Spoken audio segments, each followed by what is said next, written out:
ওই বাদশার নাম হলো রাজা বিদ্রুস। বাদশার নাম রাজা বিদ্রুস, মুমিন বাদশা।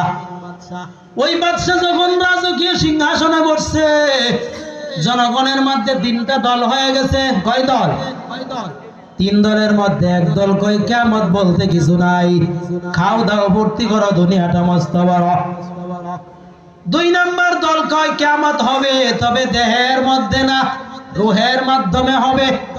তিন নাম্বার দল বলে না না, কিয়ামত দেহের মধ্যেও হবে, রূহের মধ্যেও হবে। আল্লাহ আমাদেরকে এখন যেমন জীবিত সুস্থ রাখছে, মরণের পরে এমন আবার জিন্দা করতে পারেন কিনা। বাদশাহ তিন গ্রুপের জনগণ নিয়ে বড় মুসিবতের মধ্যে পড়ে গেলেন। আল্লাহর কাছে দোয়া করতেছেন, আল্লাহ তুমি একটা দৃশ্য দেখাও যেন মানুষ